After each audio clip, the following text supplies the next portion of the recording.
Okay, guys, let's get started.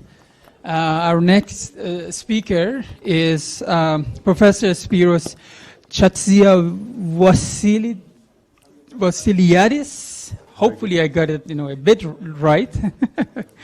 So, Spyros got his PhD from ETH Zurich in 2013, and he is an associate professor at Technical University of Denmark. He was a postdoc fellow at MIT and Lawrence Berkeley National Lab. He was an exchange student at the Technical University of Munich and University of Liège. His research focused on power system operation and planning. Over the years, it has spanned a broad spectrum of topics ranging from distribution grids and microgrids to transmission grids and supergrids. So he's going to talk about his very recent research on deep learning and its application in power system. So please join me welcoming Professor Spyros. Thank you. It's a pleasure to be here. It's my first time being in Australia.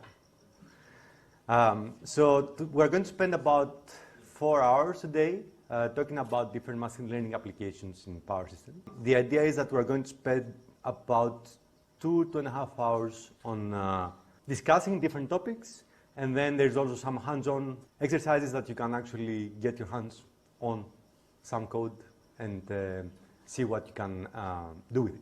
Okay, so before I start, let's say, talking about machine learning in power systems, I'm just having a couple of slides about where I come from, DTU, and then I'm going to continue with the topics of the day. So energy in Denmark and energy at DTU is actually a very central topic for the government and for the universities and for the industry. So at DTU, almost every department is doing something about energy. So we have the Department of Electrical Engineering, where I am sitting at, but then there's the Department of Wind Energy, which is one probably of the top departments in wind power in the world, energy conversion and management engineering, and many, many others. So we have formed this Center for Electric Power and Energy, where I'm a member of. Actually, it was formed quite a while before I joined, to be honest. So this is about half of the Department of Electrical Engineering. We have about 110 researchers dealing only with power systems. And they are actually split in 5 different groups. So we have direct support from different companies. Energinet is the transmission system operator and gas system operator. Ørsted is probably the largest company in the world doing offshore wind farms. Then Siemens and Danfoss. And DTU is ranking quite well when it comes to energy science.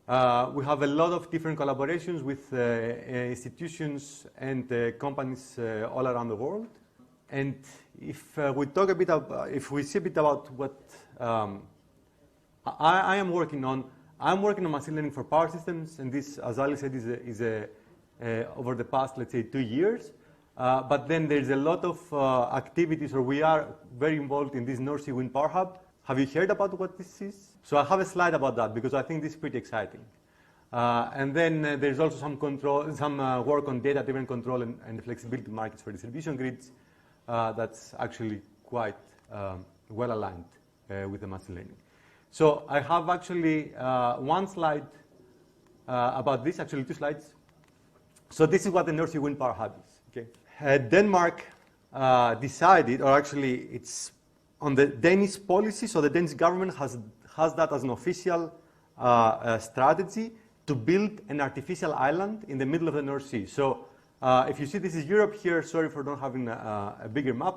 But this is Europe, this is the UK, this is Denmark. So they want actually to build an artificial island somewhere in the middle of the North Sea and integrate large shares of wind power. So the first island is supposed to integrate up to 10 gigawatts, 10 to 12 gigawatts of wind. This compares, so if you compare that to what Denmark consumes, the peak demand of Denmark is 5 gigawatts, right? And the potential here is about 180 gigawatts in the North Sea.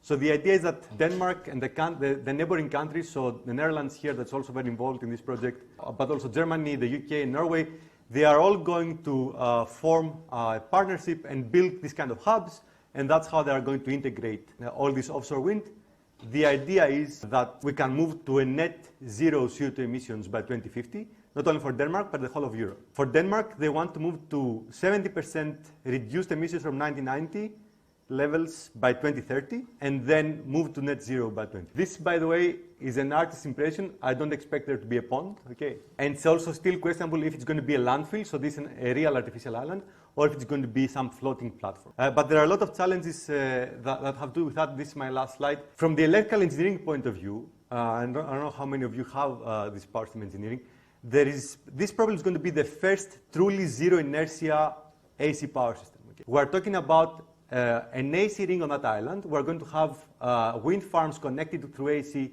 to the island, and then only HVDC VSC converter. There's no conventional generation attached to it, and they don't want to go to a DC grid because the DC protection or the DC circuit breaker is not yet commercial for this voltage level. So there are a lot of challenges related to stability and how to maintain stability, how to maintain N-1 of grid form converters, what kind of tools you need, because RMS simulations, for example, the standard power factory toolbox would do RMS, mostly, or PCC, for example. They cannot capture the fast transits. We need EMT, so electromagnetic transits. So there is a lot of work going there, and then we also have this big project working on that, and we also plan a new follow-up project. This is just about what's happening in Denmark and in Europe, but now I think it's time to move to the machine learning applications. So why, I mean, you're all here to listen or to talk about machine learning, right, in power engineering. So why shall we apply machine learning in power systems? Some of you have already done. Some of you have already applied machine learning, right? So why? It's fast. It's fast. Okay. True. It's faster than conventional methods, right? Yeah. Yeah. Too much data. Too much data. So, and this means what? We need to handle it somehow. Yeah, so why not use, I don't know, equations? Can screen machine learning to take care of more data automatically, whereas other analysis needs keep repeating the analysis, or it doesn't evolve as well as it should be. So what data are you talking about? So what data are you talking about? Consumer data, technology data like logger sensors. Mm-hmm. Stuff. So there is complexity, correct? Yeah. Scalability, like maybe if you have a more map-oriented framework, it works pretty nicely, but then you will need experts to deploy it everywhere. True. Data driving models can just be deployed. Scalability, which again goes back to complexity. We can group it together, right? So it's too complex to scale, and that's why machine learning might help towards that, right? Yeah. I think the ultimate aim would be improved accuracy, forecast accuracy of the results. Okay, improved accuracy compared with what? Compared to the old style of forecasting, which would be to gather a group of people in a room and decide what the outcome's going to be in the future, or potentially using a ruler to do a forecast, or some of the other sort of older techniques, even linear regression. Let me just write down what you said. So speed, then we said about a lot of data, scalability, improved accuracy. What else? Because in conventional engineering, we find a general solution for known problems. But when we have a complex system, we don't have a general formulation or general solution for that complex system. So we need a new solutions, maybe based on the data, to find some rules and the regulations, some formulation, some solving for that systems that we don't have a known formulation and systematic formulation for that. In a way, we're talking about complexity, but also inferring from existing data some other states, right? Yeah. I mean, based on the complexity of system we have, we don't have a known formulation for them. For example, for example, for simulation of an energy system in a city, we don't have a known formulation and modeling for that. We don't? I think see the distribution network, I think there are models out there, right? The Yes. question is if the parameters are correct, but there are models. Yeah, but with a lot of approximation, a lot of linearization, a lot So of you think that a neural simplification. network or whatever kind of machine learning tool would do a better job than that? I mean, when we have a real system, for example, integrated real energy system Yeah. with considering different network, different energy systems, it's really hard to. Okay. Yeah. Good. Yeah. Yeah. So, In terms of, I think, also computational burden, yeah. because we have limitation on our hardwares. So if we want to exactly solve the problem, so we have lots of variables, and we have to solve it for longer time horizon. Yeah. So I think from the computational point, sometimes it's not even feasible to solve it with existing hardware we have. So what I heard is complexity and inferring, and right? One is complexity and inferring states. And then it's computation speed, or let's say tractability. I think that's what Yes. you're talking about. Right? Other ideas? Limited data, yeah. So one is a lot of data, but it can also be limited data. True. So the one challenge is how can we get information out of this abundance of data? The other is how can we infer from incomplete data? Yeah. Model-free approaches. Yeah, but model-free means database, right? I mean, so we don't have a model, right? Well, I guess more from the... But so why would we want the model-free approach? You might want a model-free approach such that it's a general solution and you can easily change the model that it's interacting with, so it's more modular and portable as a solution. Model-free approach is more generalizable, right? Yes. Yeah. Yeah, I would say that also the cost of a model-free approach can be significantly lower than developing a model for every specific system we want to control. True. So I think cost is also related to scalability, I guess. True, and related to what you're modeling, Yeah. right? So might be more cost effective. With those last 2 points, could you also sort of summarize that into it's accessible by a lot more people? Accessible by more people? Well, my understanding is that coming back to sort of that scalability, a machine learning professional doesn't necessarily have to know the ins and outs of the particular variables. No. So you don't have to understand the physical relationships that are going on. And is that good?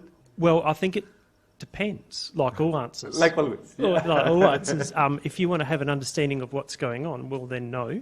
But if you want something that is, what we talked about, scalable, maybe quickly, to be able to turn something around and cost effective, well then yes. I agree. So, but let me see if there's some. So, if we want something scalable and cost effective, then I would say that here I am missing the physical interpretation. Is that okay? And that's probably one of the biggest criticisms of machine learning. Correct. Is that you might get, yes, I can demonstrate that the forecast is better, but I can't tell you why, and I can't tell you what's driving it. Yeah. And that is a Blackouts. challenge, I think. I know certainly for where I where I work. Where do you work? I don't live there. No. Where it's one thing to get an answer, but then it's like, okay, what does it mean? The interpretability of that, which is I think the next challenge for AI. It's the black box, the magic. I agree. That's why I'm saying it's accessible. Like we can all get a great answer, but Yeah. Yeah. Very good. Okay. So I tried to group, before coming here actually, I tried to group all these answers into 3 points. I'm pretty sure I didn't cover all of these, so these are really nice ideas. But I tried to group it into 3 categories, right? First of all, machine learning methods can handle extremely well complex. Okay. So very complex systems that we don't know how to model them, machine learning methods have been shown to perform well. And weather systems like forecasting is one of them. There are not a lot of methods that can be scalable to that size based on first principles that we can use. And that's why in forecasting is used quite a lot. But we're lacking this interpretability. Machine learning methods can infer from incomplete data. So and in power systems, this happens a lot. We don't have all the data. We can infer using machine learning, which is a form of regression. And indeed, machine learning methods can be extremely fast. If you see all this literature, they're all reporting 100 to 1,000 times faster computing times than methods based on first principles. And of course, so some of what you said can fit in there, but there are also others that don't, and we need to actually expand that. So now how this actually is associated, or let's say connects to power systems. So real life power systems are very complex. If you go online, you're going to see that some call it the most complex machine a human ever made.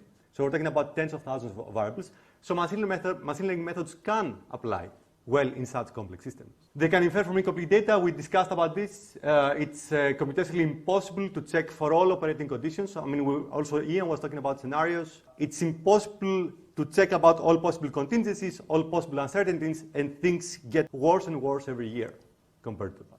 And then we really need to have fast computation when we do, for example, the security assessment to know what's going to happen in the next hour and to be able to assess many different scenarios.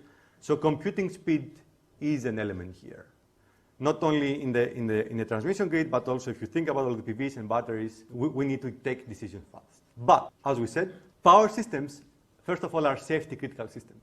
Applying machine learning methods that are actually a black box on these systems, the operators will never accept something like that.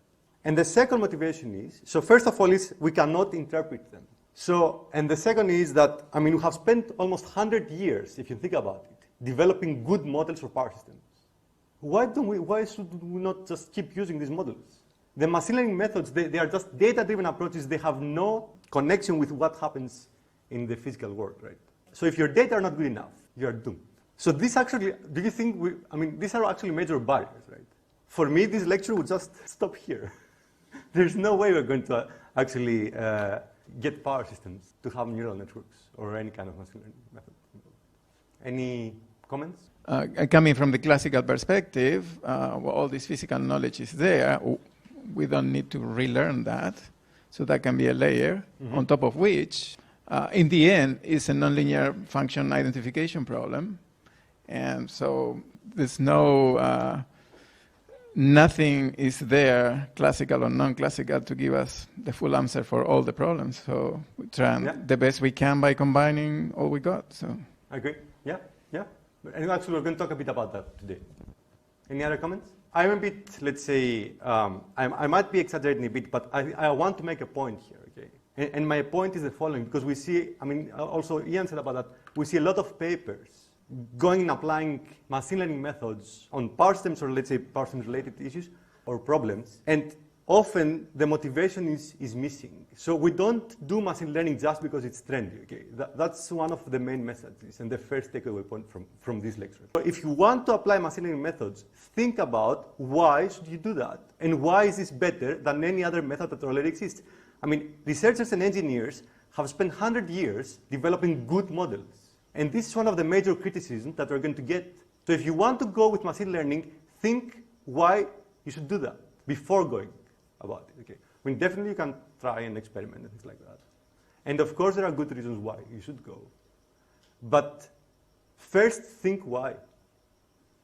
Develop a solid motivation. Okay? Point number one. Now, what we're going to discuss in this lecture, or at least two of the topics we're going to discuss. The first is how we can interpret neural networks. So we developed a method for power systems. The machine learning community has started working on that about in the past 2 years. Yeah, 2.5 years. What we call neural network verification. The idea is to provide formal guarantees about the behavior of the neural network. So what I can say is that, you know what, if you want to do a security assessment, then this neural network that you trained from this let's say, a power input of a generator up to that is going to output safe or unsafe, right?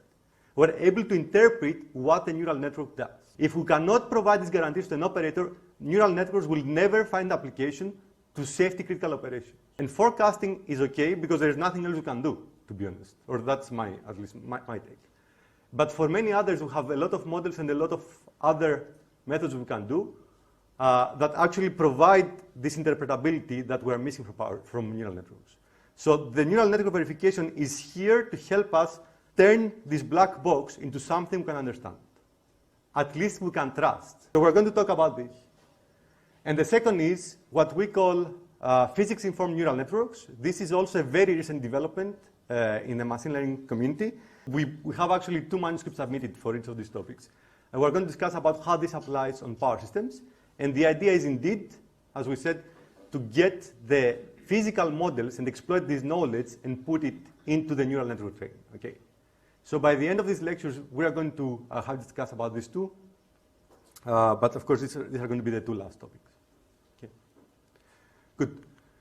So this is the goals for today. We're going to get on the same page, let's say, by discussing the basic principles for neural network training. Then I'm going to present what we call a unifying framework for power system security assessment and optimization.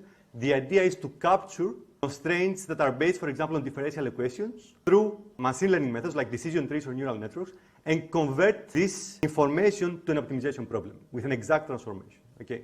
So in a way, use machine learning to capture constraints that was impossible to capture before in optimization. Then I'm going to discuss how important data is for any data-driven approach. And many actually neglect the importance of the data. So we see a lot of papers getting submitted. I don't know if all of them get published, but getting submitted with a very nice approach about machine learning, but they totally forgot how important the data is. So they report accuracies really, really high, but it's just because the data that they used created that, led to that accuracy. We're going to discuss a bit about that. So how much the test database, how important this is to assess the performance. And then I'm going to talk about neural network verification and physics-informed neural networks. Okay, that's all. Okay, so we still have 20 minutes, right? Yeah. So the idea is that we're going to talk a bit about power systems. And since our main application for these machine learning methods will be power systems, right? So why are they safety critical? Why are they complex? Can you spot the difference? Is there an arrow in the right one? Where? Yeah. Yeah. What do we see here?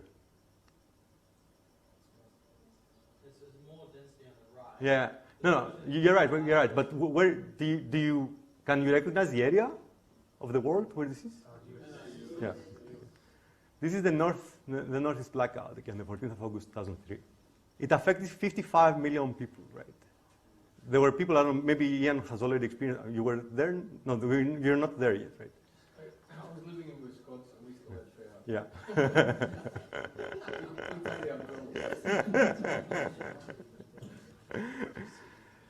So it affected 55 million people. It took 2 days to restore power to everybody across the East Coast. Okay? So imagine now having a neural network assessing if you are actually close to instability or not, right? I don't think the operators will actually put the fate of their system on that if they don't get any guarantees about the performance. Okay? And we're talking costs of about $7 to $10 billion US. Of course, blackouts don't happen only in the US. I think one of the recent big ones was in India in 2012. It affected about 700 million people. Okay? All these blackouts have some common characteristics. First of all, it's very rare. They are very rare. They happen. The frequency is on average about 1 hour per year.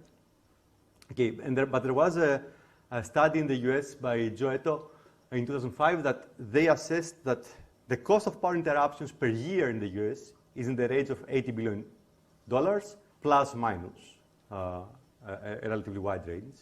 But that was the average. Okay. If you compare that to the total electric energy cost of $370 billion, this is quite a substantial amount. Okay, so what do operators do to ensure the safety of their system right now? And now we're starting to talk about complexity. But they have to run this kind of contingency assessment every 15 minutes. This is at least what happens in Europe and in Denmark. So they have a list of critical contingencies, and every 15 minutes they have to assess if any of those contingencies will lead to a critical situation. And in order to do that, they do both steady-state simulations, like power flows, and dynamic simulations. Now, we're talking about systems with hundreds or thousands of buses, right? The whole European system is about 10,000 buses. So dynamic simulations are hard. We have systems of differential algebraic equations with more than 10,000, or let's say with tens of thousands of degrees of freedom. Checking for n minus k contingencies, even if you go to n minus 2, it's a combinatorial problem, it explodes. So, okay, we cannot do simulations, but maybe we can extract something through analytical approaches. The problem is that the stability region is a nonlinear and non-convex region, which means that there's no analytical approach that can help us derive guarantees about continuous ranges of operation. In other words, this means that if we don't do simulations, we cannot really check for all the possible operating points. Okay. So what are the options? The first is run a lot of simulations. So it is like discrete. I check every possible operating point, if it's going to be safe or unsafe for any type of contingency for different types of stability criteria. The other is that has been developed over the past 30 years and has been actually applied, as far as I know, in Japan and I think in one part of the US, is what we call energy functions, which is like a specialized Lyapunov function. So in that, we do some approximations and we extract some sufficient conditions about the whole area of the system if it's safe or unsafe. And of course, there have been also machine learning approaches that have been proposed, and that's where we're going to focus in this lecture. And we're going to see a bit what has been proposed and how this works. Okay. Any questions? Yeah. Sorry, both you and my colleague Adrian mentioned that machine learning models have difficulty because of the perception of black box, but I should also mention that currently our operational forecasts in Australia that do 5 minute ahead to 2 week ahead are based on neural network models. So the forecast of demand or of what? Demand. Yeah. Yeah, so the forecasts of demand are based on neural network models. So across Australia, except for WA and Northern Territory, the market is currently settled using those neural networks models, and there's large acceptance of that. Oh, okay, that's very good to know. It's, I guess for forecasting, there's not much more we can do compared, for example, to stability assessment, right? Yeah. Yeah. But it's good to know that there's slowly, I mean, this trust is being built, let's say, on machine learning approach. Yeah, it's been the same or similar model since 2009, so it's been around for already 10 years. 10, 11 years, yeah. It's evolved, yeah, but largely the same sort of model since 2009. Good, very good to know. Yeah, yeah. What do you mean by sub-areas of the security region? Do you mean mapping from the inputs to the stability status, or? So we can only guarantee the stability of convex regions. So I can split, so these energy functions, I don't know if, probably you're not familiar with that, but so what they do is they can guarantee let's say, around a convex region inside this non-convex region, right? So I must take different operating points, and around this convex region, I can guarantee for different. For ACOPF. This is not ACOPF. This is dynamic. So this is for transit stability. Okay, and they take an approximate version of the.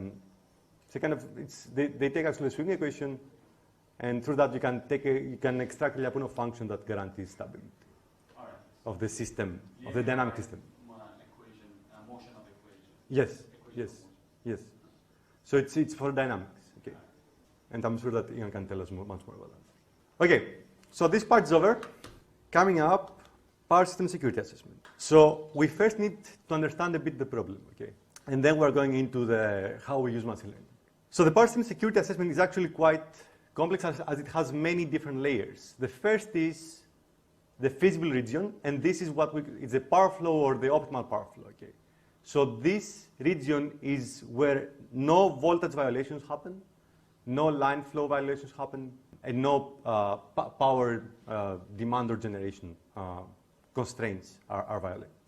And then on top of that, we have to add the N-1 security region.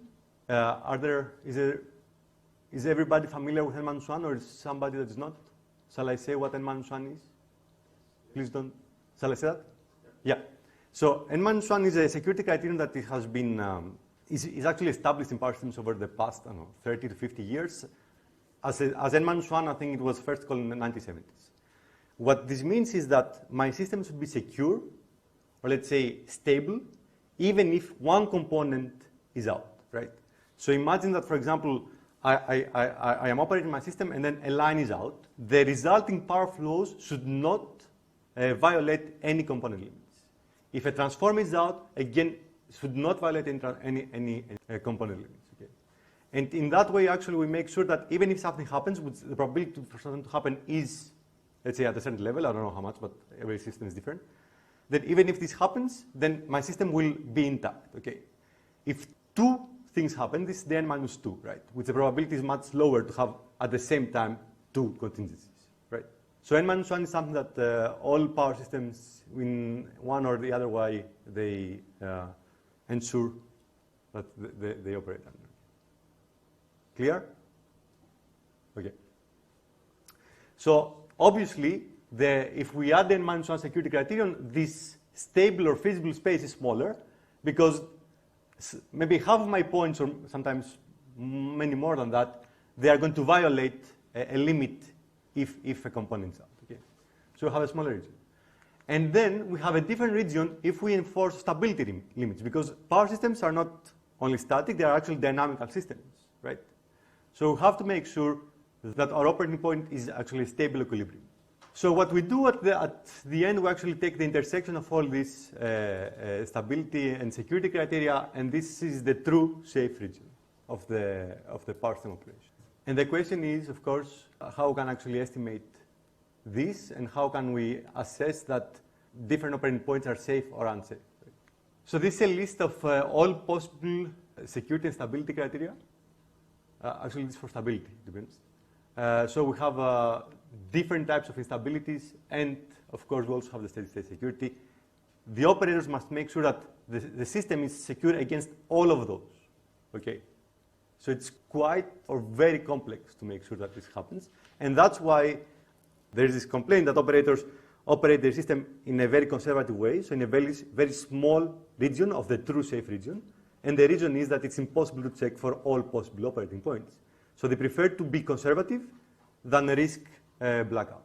Now, the main idea, if you also read the literature, at least the academic literature where I'm coming from, the main motivation for half of the papers that are dealing with something like that is we're going to expand this safe operating region because we're going to allow the operators to move closer to the boundary. So there are a lot of methods trying to actually reduce this conservativeness.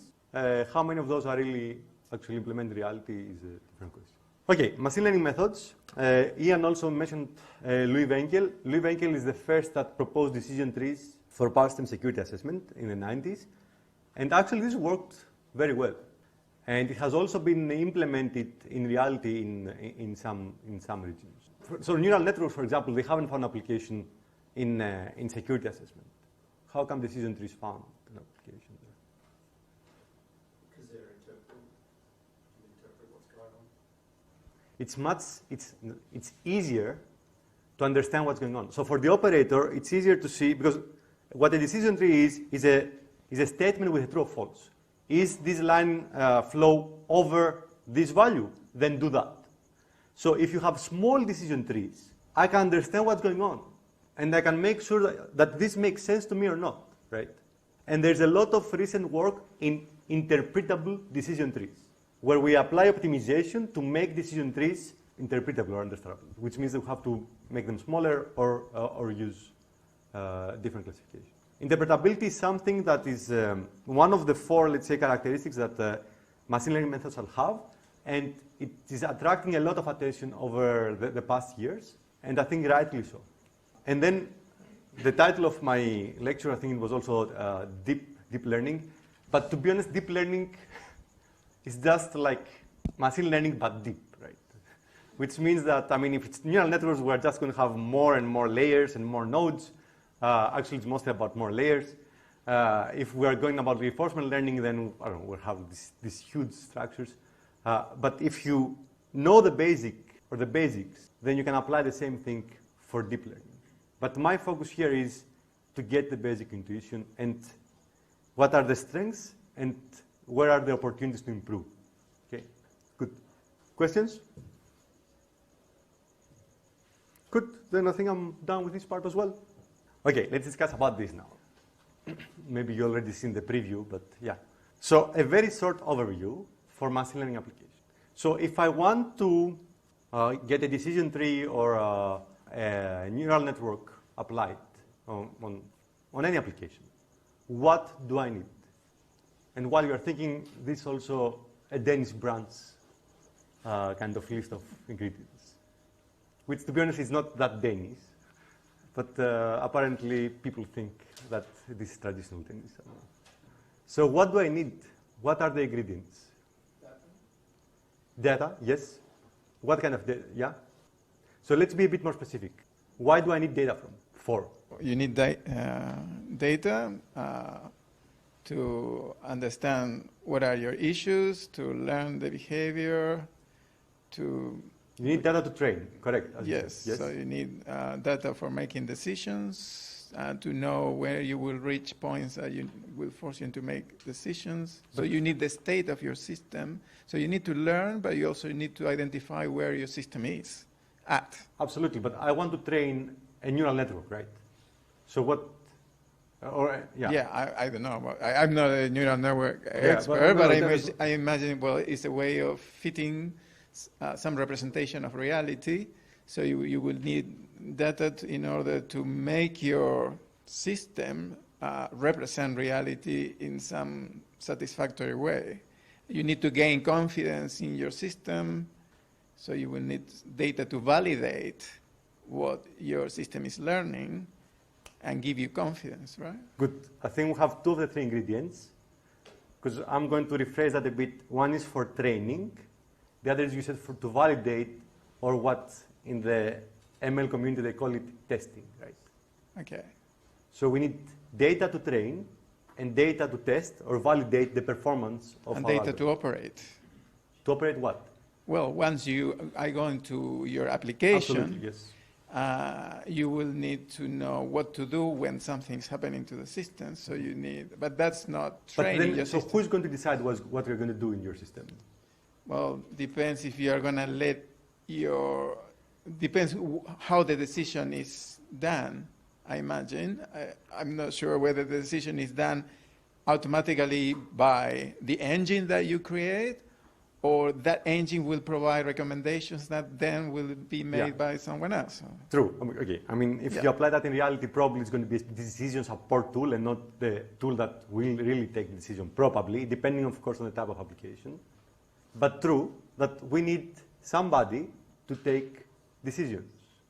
So what is the third ingredient that we're missing? Human, yes. Didn't have that in mind, but true. That's also very important, otherwise you cannot do a lot. We also need the training algorithm. So we need a training database because we need an algorithm to train our tool, whatever it is. And we need to figure out proper ways or efficient ways to train this tool, right? We need to feed data into something that then is going to get other data and it's going to tell us what to do. So the three main ingredients or the three main components is a training database, a training algorithm, and there are many out there at the moment and continuously getting improved, and a test database. Okay.